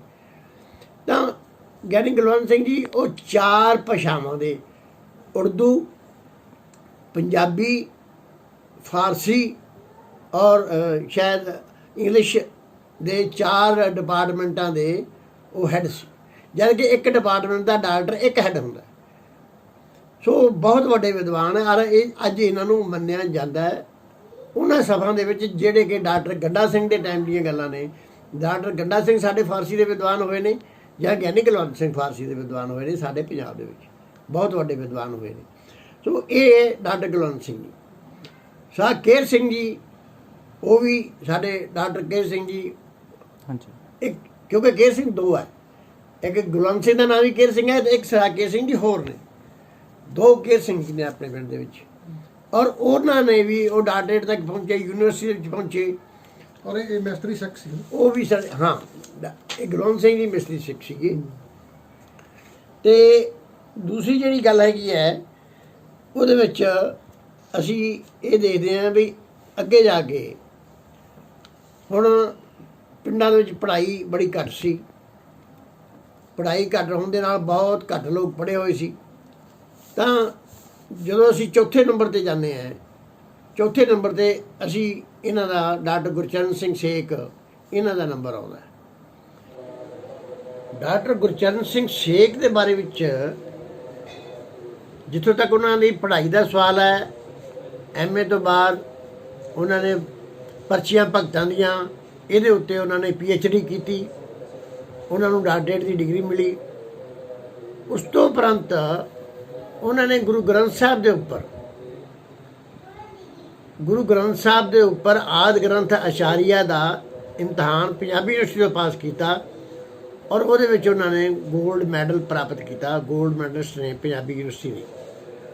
ਦੂਸਰੀ ਜਿਹੜੀ ਗੱਲ ਹੈ ਕਿ ਜੋ ਵੀ ਇਹਨਾਂ ਨੇ ਕਿਤਾਬਾਂ ਲਿਖੀਆਂ ਨੇ, ਥਾਂ ਥਾਂ 'ਤੇ ਇਹਨਾਂ ਦੇ ਸਨਮਾਨ ਹੋਏ। ਇਹਨਾਂ ਨੂੰ ਬਹੁਤ ਵਾਰੀ ਗੋਲਡ ਮੈਡਲ, 4 ਵਾਰੀ ਤਾਂ ਇਹਨਾਂ ਨੂੰ ਗੋਲਡ ਮੈਡਲ ਮਿਲੇ। ਔਰ ਇਸ ਤਰ੍ਹਾਂ ਉਹਨਾਂ ਨੂੰ ਸੋਨੇ ਦੇ ਤਗਮੇ ਮਿਲੇ, ਜਿਨ੍ਹਾਂ ਦੀ ਇਹ ਤਸਵੀਰ ਤੁਹਾਡੇ ਸਾਹਮਣੇ ਹੈ, ਇਹ ਤੁਸੀਂ ਦੇਖ ਸਕਦੇ ਹੋ। ਤਾਂ ਇਹ ਜਿਹੜੀ ਹੈ ਇਹਨਾਂ ਨੂੰ ਦੀ ਪ੍ਰਾਪਤੀ ਹੈ, ਜਿਹੜੀ ਸਭ ਤੋਂ ਵੱਡੀ ਪ੍ਰਾਪਤੀ ਇਹਨਾਂ ਦੀ ਇਹੋ ਹੀ ਹੈ ਵੀ ਜਿਹੜੀ ਇਹਨਾਂ ਨੇ ਹੁਣ ਗੁਰੂ ਗ੍ਰੰਥ ਸਾਹਿਬ ਜੀ ਦੇ ਬਾਰੇ 'ਚ ਖੋਜ ਕਰ ਰਹੇ ਸੀ। ਸਾਰੀਆਂ ਗੱਲਾਂ ਨੂੰ ਛੱਡ ਕੇ ਕੇਵਲ ਤੇ ਕੇਵਲ ਗੁਰੂ ਗ੍ਰੰਥ ਸਾਹਿਬ ਦੇ ਵਿੱਚ ਲੱਗੇ ਹੋਏ ਸੀ। ਤਾਂ ਇਹ ਹਯਾਤੀ ਨੇ ਸਮਾਂ ਨਹੀਂ ਦਿੱਤਾ, ਨਿਰੰਕਾਰ ਦਾ ਹੁਕਮ ਹੋ ਗਿਆ ਉਹਨਾਂ ਦੇ ਜਾਣ ਦਾ। ਇਹ ਬਹੁਤ ਵੱਡਾ ਕੰਮ ਸੀ ਉਹਨਾਂ ਦਾ, ਜਿਹੜਾ ਉਹਨਾਂ ਤੋਂ ਰਹਿ ਗਿਆ ਉਹਨਾਂ ਦੀ ਜ਼ਿੰਦਗੀ ਦੇ ਵਿੱਚ। ਸਤਿਗੁਰ ਪੂਰਾ ਕਰਾ ਲੈਣਗੇ। ਇਹਨਾਂ ਨੇ ਸੰਨ 68-69 ਦੇ ਵਿੱਚ ਇਹ ਇਬਰੇ ਦੀ ਸਾਹਿਬਾਂ ਲਿਖੀ। ਇਬਰੇ ਦੀ ਸਾਹਿਬਾਂ ਲਿਖਣ ਤੋਂ ਬਾਅਦ ਹੋਰ ਬੜੇ ਕਿੱਸੇ ਲਿਖੇ, ਵਾਹਿਗੁਰੂ ਕਿਤਾਬਾਂ ਲਿਖੀਆਂ। ਇਹ ਤੁਹਾਡੇ ਵੱਡੇ ਭਾਈ ਸੀ ਨਾ? ਇਹ ਸਾਡੇ ਵੱਡੇ ਭਾਈ ਸਾਹਿਬ ਸੀ, ਸਾਰਿਆਂ ਤੋਂ ਵੱਡੇ ਸੀ। ਅਸੀਂ 4 ਭਰਾ ਹਾਂ, 4 ਚੋਂ ਵੱਡੇ ਸੀ। 3 ਸਾਡੀਆਂ ਭੈਣਾਂ ਨੇ, 4 ਚੋਂ ਵੱਡੇ ਸੀ। ਔਰ ਮੁੜ ਤੋਂ ਹੀ ਧਾਰਮਿਕ ਬਿਰਤੀ ਦੇ ਸੀ। ਹੁਣ ਤਾਂ ਉਹਨਾਂ ਨੇ ਸਾਰਾ ਸੰਸਾਰ ਛੱਡ ਕੇ ਬਿਲਕੁਲ ਅਟੰਕ ਹੋ ਕੇ ਉਹ ਕੇਵਲ ਤੇ ਕੇਵਲ ਅਧਿਆਤਮਿਕਤਾ ਬੰਨੀ ਹੀ ਸਮਰਪਿਤ ਸੀਗੇ। ਇਸ ਵੇਲੇ ਉਹ ਸੰਸਾਰ 'ਚ ਨਹੀਂ ਰਹੇ। ਤਾਂ ਇਸ ਤਰ੍ਹਾਂ ਇਹਨਾਂ ਨੇ ਘੱਟੋ ਘੱਟ 14 ਕਿਤਾਬਾਂ ਲਿਖੀਆਂ ਡਾਕਟਰ ਗੁਰਚਰਨ ਸਿੰਘ ਨੇ, ਜਿਨ੍ਹਾਂ 'ਚੋਂ ਸਭ ਤੋਂ ਪਹਿਲੀ ਕਿਤਾਬ ਜਿਹੜੀ ਹੈ ਇਬਰੇ ਦੀ ਸਾਹਿਬਾਂ ਹੈ। ਔਰ ਇੱਕ ਜਿਹੜੀ ਕਿਤਾਬ ਉਹਨਾਂ ਨੇ ਗੋਝ ਸ਼ਬਦ ਲਿਖੀ ਆ ਗੁਰੂ ਗ੍ਰੰਥ ਸਾਹਿਬ 'ਚੋਂ। ਹੁਣ ਜਦੋਂ ਉਹ ਸੰਸਾਰ ਛੱਡ ਕੇ ਗਏ ਨੇ, ਉਦੋਂ ਉਹ ਗੁਰੂ ਗ੍ਰੰਥ ਸਾਹਿਬ ਦੇ ਉੱਤੇ ਉਹ ਕੰਮ ਕਰ ਰਹੇ ਸੀ, ਗੁਰੂ ਗ੍ਰੰਥ ਸਾਹਿਬ ਦੀ ਬਾਣੀ ਦੀ ਸੰਪਾਦਨਾ 'ਤੇ। ਕਿੱਥੋਂ ਤੱਕ ਪਹੁੰਚਿਆ ਉਹਦੇ ਬਾਰੇ ਸਾਨੂੰ ਵਾਕਫੀਅਤ ਨਹੀਂ ਮਿਲੀ। ਸੋ ਇਹ ਇਸ ਤੋਂ ਬਾਅਦ ਹੋਰ ਵੀ ਸ਼ਖਸੀਅਤਾਂ ਹੋਈਆਂ ਨੇ, ਪਰ ਇੱਕ ਦਾਸ ਨੂੰ ਇਹ ਮਾਣ ਪ੍ਰਾਪਤ ਹੈ ਕਿ ਦਾਸ ਦੌਲਤਪੁਰੇ ਦਾ ਪਹਿਲਾ ਵਕੀਲ ਹੈ। ਸਭ ਤੋਂ ਪਹਿਲਾ ਵਕੀਲ ਦਾਸ ਦੇ ਹਿੱਸੇ 'ਚ ਆਈ ਵਕਾਲਤ। ਔਰ ਮੇਰੀ ਵਕਾਲਤ ਕਿਵੇਂ ਹੋਈ, ਇੱਕ ਬੜੀ ਲੰਬੀ ਜੱਦੋਜਹਿਦ ਦੀ ਕਹਾਣੀ ਹੈ। ਖੈਰ ਇਹਦੇ ਨਾਲ ਕੋਈ ਗੱਲ ਨਹੀਂ, ਮੈਂ ਵੀ ਪਿੰਡਾਂ ਵਰਗਾ ਭਰਾਵਾਂ ਵਰਗਾ ਭਰਾ ਹੀ ਹਾਂ। ਮਿਹਨਤ ਕਰਨੀ ਹਰ ਇੱਕ ਦਾ ਫਰਜ਼ ਹੈ, ਮੈਨੂੰ ਮਿਹਨਤ ਮਾਲਕ ਨੇ ਕਰਵਾਈ। ਔਰ ਸਭ ਤੋਂ ਵੱਡੀ ਗੱਲ ਇਹ ਹੈ ਕਿ 1953 ਦੇ ਵਿੱਚ ਮੈਂ ਸਕੂਲ ਵਿੱਚ ਦਾਖਲ ਹੋਇਆ, ਅਤੇ ਹੁਣ ਤੁਸੀਂ ਅੰਦਾਜ਼ਾ ਇਹ ਲਾ ਲਓ ਕਿ 1983 ਦੇ ਵਿੱਚ ਮੈਂ MA ਕੀਤੀ। 16 ਜਮਾਤਾਂ ਕਰਨ ਨੂੰ ਮੈਨੂੰ 40 ਸਾਲ ਲੱਗੇ, 30 ਸਾਲ 16 ਜਮਾਤਾਂ ਕਰਨ ਨੂੰ, ਕਿਉਂਕਿ ਸਾਰਾ ਕੁਝ ਪ੍ਰਾਈਵੇਟ ਕੀਤਾ। 10ਵੀਂ ਤੋਂ ਬਾਅਦ ਮੈਂ ਕਿਤੇ ਕਾਲਜ ਨਹੀਂ ਗਿਆ, ਕਿਤੇ ਨਹੀਂ ਗਿਆ, ਸਭ ਤੁਰ ਫਿਰ ਕੇ ਪੜ੍ਹਿਆ ਜਦੋਂ ਕੁਝ ਵੀ ਪੜ੍ਹਿਆ। MA ਤੱਕ ਕੀਤੀ, MA ਤੋਂ ਬਾਅਦ ਵਕਾਲਤ ਕੀਤੀ, ਵਕਾਲਤ ਤੋਂ ਬਾਅਦ ਹੁਣ 2 ਬੇਟੇ ਵਕੀਲ ਨੇ, ਇੱਕ ਬੇਟਾ ਟੀਚਰ ਹੈ, 2 ਬੇਟੇ। ਇਹ ਆਪਣੇ ਸਕੂਲ ਹੀ ਪੜ੍ਹਾਈ ਕੀਤੀ 10ਵੀਂ ਤੱਕ? 10ਵੀਂ ਤੱਕ ਬਾਪੂ ਜੀ ਪਟਵਾਰੀ ਸੀ। ਪਟਵਾਰੀ ਹੋਣ ਕਰਕੇ ਬਾਹਰ ਜ਼ਿਆਦਾ ਰਹਿੰਦੇ ਸੀ, ਇਸ ਕਰਕੇ ਪੜ੍ਹਾਈ ਸਾਡੀ ਜ਼ਿਆਦਾ ਬਾਹਰ ਦੀ ਹੈ। ਪਹਿਲਾਂ ਸਟਾਰਟਿੰਗ ਇੱਥੋਂ ਦੀ ਸੀ, ਪੜ੍ਹਾਈ ਸਾਡੀ ਸਾਰੀ ਬਾਹਰ ਦੀ। ਮੇਰੀ ਬਾਹਰ ਦੀ ਹੈ, ਬਾਈ ਜੀ ਦੀ ਇੱਥੋਂ ਦੀ ਹੈ ਕੁਛ, ਬਾਕੀ ਬਾਹਰ ਦੀ ਹੈ ਪੜ੍ਹਾਈ। ਇਹ ਹਾਈ ਸਕੂਲ ਦੀ ਹੈ। ਹਾਈ ਸਕੂਲ ਸਾਡੇ ਦੌਲਤਪੁਰੇ 'ਚ 1952 ਦੇ ਵਿੱਚ ਬਣਿਆ, ਔਰ ਇਹ ਵੀ ਆਪਦੇ ਇਲਾਕੇ 'ਚ ਪਹਿਲਾ ਹਾਈ ਸਕੂਲ ਸੀ। ਸੋ ਇਸ ਤਰ੍ਹਾਂ ਇਹ ਜਿਹੜਾ ਹੈ ਸਾਡੇ ਪਿੰਡ ਦੇ ਵਿੱਚ ਅੱਜ ਜਿਹੜੀ ਹੈ, ਅੱਜ ਵਸੋਂ ਦੇ ਹਿਸਾਬ ਨਾਲ ਜੇ ਅਸੀਂ ਗਿਣੀਏ ਤਾਂ ਹਰ ਜਾਤੀ ਦੇ ਲੋਕ ਸਾਡੇ ਪਿੰਡ ਵਿੱਚ ਹਨ। ਹਰ ਬਰਾਦਰੀ ਸਾਡੇ ਪਿੰਡ 'ਚ ਵਸਦੀ ਹੈ। ਦੂਸਰੀ ਗੱਲ ਇਹ ਹੈ ਵੀ ਇਸੇ ਹੀ ਪਿੰਡ ਦੇ ਵਿੱਚ ਵਿਦਵਾਨਾਂ ਦੇ ਨਾਲ ਨਾਲ ਜਿਹੜੀ ਸਹਿਨਸ਼ੀਲਤਾ ਹੈ ਸਭ ਤੋਂ ਵੱਡੀ ਹੈ। ਕਦੇ ਇੱਥੇ ਵੱਡੇ ਲੜਾਈ ਝਗੜੇ ਕਦੇ ਨਹੀਂ ਹੋਏ, ਕਦੇ ਉਹ ਗੱਲਾਂ ਨਹੀਂ ਹੋਈਆਂ ਕਿ ਜਿਹਦੇ ਵਿੱਚ ਕੋਈ ਪਰਿਵਾਰ ਜਾਂ ਕੋਈ ਫਿਰਕੇ ਅੱਡ ਅੱਡ ਹੋ ਗਏ ਹੋਣ, ਕਦੇ ਇਹੋ ਜਿਹੀਆਂ ਗੱਲਾਂ ਨਹੀਂ ਹੋਈਆਂ। ਸਾਰਾ ਪਿੰਡ ਮਿਲ ਜੁਲ ਕੇ ਰਹਿੰਦਾ। ਜਦੋਂ ਵੀ ਕਿਤੇ ਲੋੜ ਪੈਂਦੀ ਹੈ, ਇੱਕ ਦੂਜੇ ਦੀ ਮਦਦ ਕਰਕੇ ਅਸੀਂ ਇੱਕ ਦੂਜੇ ਦਾ ਕੰਮ ਨੇਪਰੇ ਚਾੜਦੇ ਹਾਂ। ਉਦੋਂ ਨਹੀਂ ਦੇਖਦੇ ਕਿ ਮਜ਼੍ਹਬੀ ਸਿੱਖਾਂ ਦਾ ਕੰਮ ਹੈ ਜਾਂ ਜੱਟਾਂ ਦਾ ਕੰਮ ਹੈ ਜਾਂ ਸਾਡੇ ਨਾਈ ਸਿੱਖਾਂ ਦਾ ਜਾਂ ਰੋੜਿਆਂ ਦਾ ਕੰਮ ਹੈ। ਇਹ ਨਹੀਂ, ਸਭ ਦੇ ਕੰਮ ਇੱਕੋ ਜਿਹੇ ਤਰੀਕੇ ਨਾਲ ਵੇਖ ਕੇ ਸਾਰੇ ਪਰਪੇ ਨਾਲ ਚੱਲਦੇ ਆ।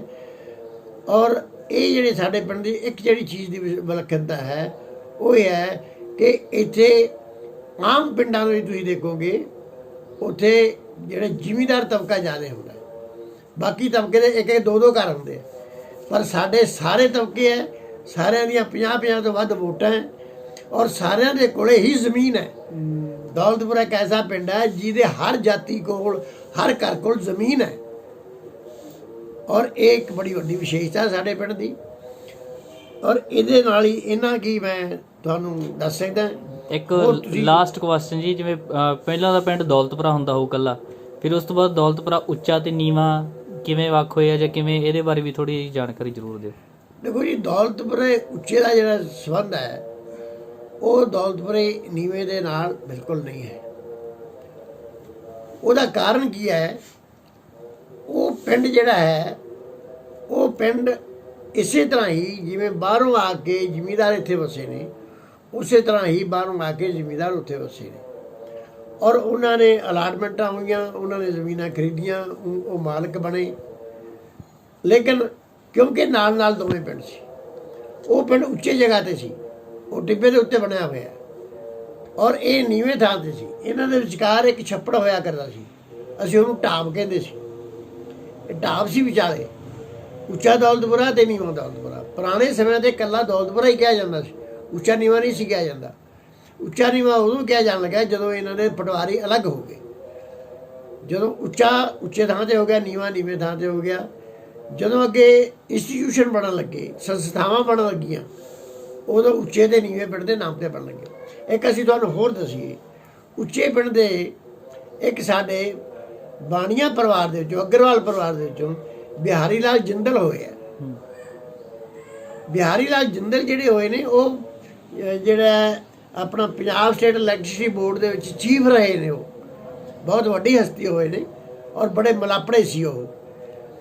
ਔਰ ਦੂਸਰੀ ਜਿਹੜੀ ਗੱਲ ਹੈ, ਇੱਕ ਸਾਡੇ ਡਾਕਟਰ ਕੇਰ ਸਿੰਘ ਜੀ ਹੋਏ ਨੇ। ਹੋਰ ਡਾਕਟਰ ਕੇਰ ਸਿੰਘ ਜਿਹੜੇ ਨੇ, ਉਹ ਸਾਡੇ ਪੰਜਾਬ ਸਕੂਲ ਸਿੱਖਿਆ ਬੋਰਡ ਦੇ ਚੇਅਰਮੈਨ ਵੀ ਰਹੇ ਨੇ।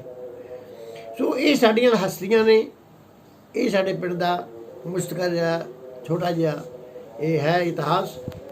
ਔਰ ਜੋ ਵੀ ਅੱਗੇ ਮਿਲਿਆ ਆਪ ਜੀ ਦੇ ਨਾਲ ਸਾਂਝੇ ਕਰਦੇ ਰਵਾਂਗੇ ਸਮੇਂ ਤੇ, ਕਿਉਂਕਿ ਅਸੀਂ ਇਸੇ ਪਾਸੇ ਲੱਗੇ ਹੋਏ ਹਾਂ।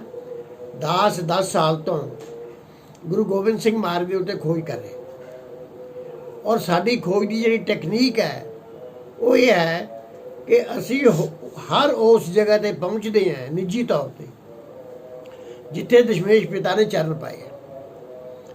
ਪਟਨਾ ਸਾਹਿਬ ਤੋਂ ਲੈ ਕੇ ਹਜੂਰ ਸਾਹਿਬ ਤੱਕ ਬਹੁਤ ਵਾਰੀ ਉਹਨਾਂ ਸਥਾਨਾਂ ਦੀਆਂ ਯਾਤਰਾਵਾਂ ਕੀਤੀਆਂ ਨੇ ਜਿੱਥੇ ਜਿੱਥੇ ਦਸ਼ਮੇਸ਼ ਪਿਤਾ ਨੇ ਚਰਨ ਪਾਏ ਹੈ। ਅਸੀਂ ਉਸ ਜਗ੍ਹਾ ਨੂੰ ਦੇਖਦੇ ਹਾਂ, ਇਲਾਕੇ ਦੇ ਲੋਕਾਂ ਨੂੰ ਪੁੱਛਦੇ ਹਾਂ, ਪੁਰਾਣੇ ਇਤਿਹਾਸਾਂ ਨੂੰ ਵਾਚਦੇ ਹਾਂ, ਔਰ ਨਵੇਂ ਇਤਿਹਾਸਾਂ ਨੂੰ ਵਾਚ ਕੇ ਫਿਰ ਅਸੀਂ ਉਹਦੇ 'ਚੋਂ ਸਿੱਟੇ ਕੱਢ ਕੇ ਉਸ ਸਥਾਨ ਦੇ ਬਾਰੇ ਵਿੱਚ ਅਸੀਂ ਲਿਖਦੇ ਹਾਂ, ਮੂਵੀ ਬਣਾਉਣੇ, ਫਿਲਮ ਬਣਾਉਣੇ ਆ, ਔਰ ਫੋਟੋਗ੍ਰਾਫੀ ਕਰਦੇ ਹਾਂ। ਔਰ ਅਸੀਂ ਹੁਣ ਲਗਾਤਾਰ, ਪਹਿਲਾਂ ਤਾਂ ਅਸੀਂ ਅਲੱਗ-ਅਲੱਗ ਥਾਵਾਂ ਤੋਂ ਕੀਤਾ, ਹੁਣ ਅਸੀਂ ਲਗਾਤਾਰ ਪਟਨਾ ਸਾਹਿਬ ਤੋਂ ਚੱਲ ਕੇ ਅੱਗੇ ਆ ਰਹੇ ਹਾਂ ਪੰਜਾਬ ਨੂੰ। ਜਿਵੇਂ ਜਿਵੇਂ ਦਸ਼ਮੇਸ਼ ਪਿਤਾ ਆਏ ਉਵੇਂ ਅਸੀਂ ਚੱਲ ਰਹੇ ਹਾਂ। ਔਰ ਅਸੀਂ ਦਸ਼ਮੇਸ਼ ਪਿਤਾ ਦੀ ਹੁਣੇ ਬੜੀ ਛੇਤੀ ਇੱਕ ਪੁਸਤਕ, ਪਹਿਲੀ ਪੁਸਤਕ ਦਸ਼ਮੇਸ਼ ਪਿਤਾ ਦੀ ਪਟਨੇ ਤੋਂ ਪੰਜਾਬ ਦੀ ਯਾਤਰਾ ਬਾਰੇ, ਛੋਟੀ ਥਾਵਾਂ ਦੇ ਉੱਤੇ ਜਾ ਕੇ ਜਿੱਥੇ ਜਿੱਥੇ ਵੀ ਉਹਨਾਂ ਨੇ ਸਟਾਪ ਕੀਤਾ, ਜਿੱਥੇ ਜਿੱਥੇ ਵੀ ਰਹੇ ਨੇ, ਔਰ ਜਿੱਥੇ ਜਿੱਥੇ ਰਾਤ ਕੱਟੀ ਆ, ਅਸੀਂ ਉਹਨਾਂ ਥਾਵਾਂ ਨੂੰ ਲੱਭ ਕੇ ਅਸੀਂ ਆਪ ਜੀ ਦੇ ਸਾਹਮਣੇ ਪੇਸ਼ ਕਰਨ ਦੀ ਕੋਸ਼ਿਸ਼ ਕਰਾਂਗੇ। ਦਾਸ ਕਿਉਂਕਿ ਐਡਵੋਕੇਟ ਹੈ। ਦੂਸਰੀ ਗੱਲ ਹੈ ਜੇ ਕਿ ਜ਼ਿਮੀਂਦਾਰਾਂ ਨਾਲ ਬਹੁਤ ਸੰਬੰਧ ਰਿਹਾ ਮੇਰਾ ਮੁੜ ਤੋਂ ਹੀ। ਪਹਿਲਾਂ ਮੈਂ ਮੋਟਰਾਂ ਬਣਾਉਂਦਾ ਹੁੰਦਾ ਸੀ, ਉਦੋਂ ਵੀ ਜ਼ਿਮੀਂਦਾਰਾਂ ਨਾਲ ਸੰਬੰਧ ਸੀ ਮੇਰਾ। ਫਿਰ ਮੈਂ ਵਕਾਲਤ ਕਰ ਲਈ, ਉਦੋਂ ਵੀ ਜ਼ਿਮੀਂਦਾਰਾਂ ਨਾਲ ਸੰਬੰਧ ਸੀ। ਮੈਂ ਚਾਹੁੰਦਾ ਸੀ ਕਿ ਜ਼ਿਮੀਂਦਾਰਾਂ ਦੇ ਭਲੇ ਵਾਸਤੇ ਮੈਂ ਵੀ ਕੁਝ ਲਿਖ ਜਾਵਾਂ। ਸੋ ਸਾਡੇ ਭਾਂਜੇ ਨੇ ਸਾਡੇ ਨਾਲ ਗੱਲ ਕੀਤੀ, ਔਰ ਉਹਨੇ ਕਰਕੇ ਅਸੀਂ ਇੱਕ ਪੁਸਤਕ ਲਿਖੀ ਮਸਲੇ ਜ਼ਮੀਨਾਂ ਦੇ, ਜਿਹਦੇ ਵਿੱਚ ਅਸੀਂ ਜ਼ਿਮੀਂਦਾਰਾਂ ਨੂੰ ਦੱਸਿਆ ਵੀ ਉਹ ਆਪਣੇ ਕੰਮ ਆਪ ਕਿਵੇਂ ਕਰ ਸਕਦੇ। ਪੰਜਾਬੀ 'ਚ ਬੜੀ ਸੌਖੀ ਪੰਜਾਬੀ 'ਚ ਗੁਰਬਾਣੀ ਦੇ ਹਵਾਲੇ ਦੇ ਕੇ, ਔਰ ਜੂੜੀ ਜੀ ਸਾਡੀ ਛੋਟੀ ਕਿਤਾਬ ਹੈ, ਉਹ ਸਾਡੀ ਕਿਤਾਬ ਹੈ ਹਿੰਦੂ ਵਿਰਾਸਤ ਕਾਨੂੰਨ, ਪੰਜਾਬੀ 'ਚ ਹੈ, ਬੜੀ ਸਿੰਪਲ ਲੈਂਗੁਏਜ ਹੈ, ਸਿੱਧੀ ਸਾਦੀ ਬੋਲੀ 'ਚ ਲਿਖੀ ਗਈ ਹੈ। ਇਹ ਸਾਡੀ ਜ਼ਿਮੀਂਦਾਰਾਂ ਵਾਸਤੇ ਇਹ ਅਸੀਂ ਕਿਤਾਬਾਂ 2 ਲਿਖੀਆਂ ਨੇ, ਵਕਾਲਤ ਤੋਂ ਚਾਹੁੰਦਿਆਂ ਹੋਇਆਂ। ਬਾਕੀ ਅੱਗੇ ਦਸ਼ਮੇਸ਼ ਪਿਤਾ ਦੀ ਸੇਵਾ ਕਰ ਰਹੇ ਹਾਂ, ਜਿੰਨੀ ਸਤਿਗੁਰ ਕਰਾਊਗਾ ਉਨੀ ਕਰ ਲਵਾਂਗੇ।